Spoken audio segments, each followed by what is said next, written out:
yüzün var, kalbimde acı. Sen gittin gideli, dinmiyor sancım. Gözlerim yaş dolu, sol yanım hasret.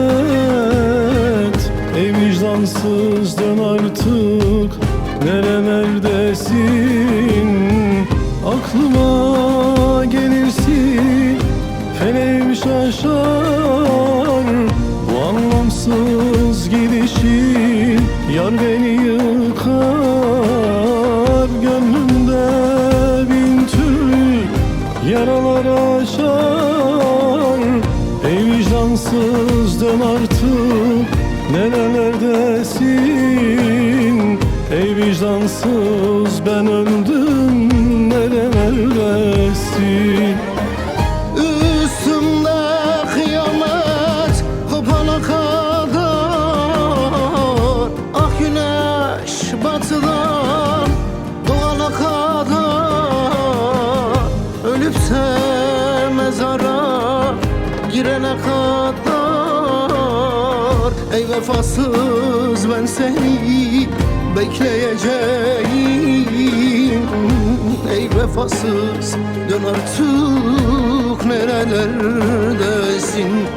Üstünde kıyamet kopana kadar kadar, ak güneş batıdan doğana kadar, ölüp de mezara girene kadar.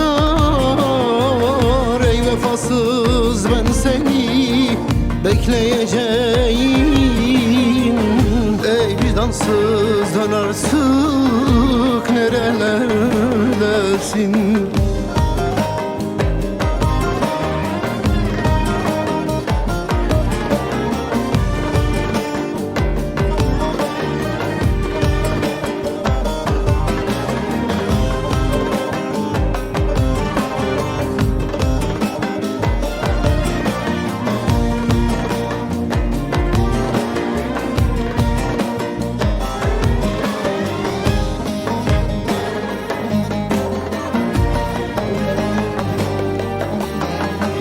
Ayrılık acısı yanar içimde.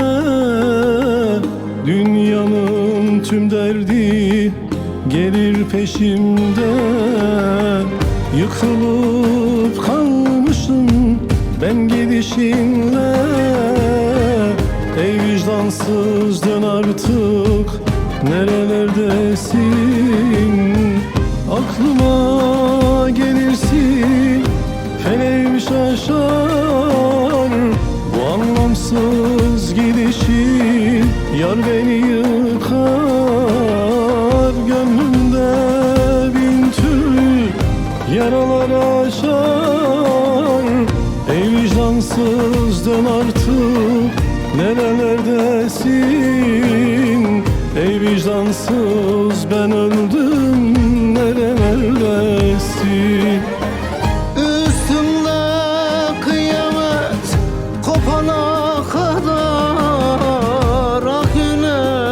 Batıda doğana kadar, ölüp de mezara girene kadar. Ey vefasız ben seni bekleyeceğim. Ey vicdansız dön artık, nerelerdesin? Üstümde kıyamet kopana kadar kadar, ah güneş batıda doğana kadar kadar, ölüp de mezara girene kadar. Ah vefasız ben seni bekleyeceğim. Ey vicdansız dön artık, nerelerdesin?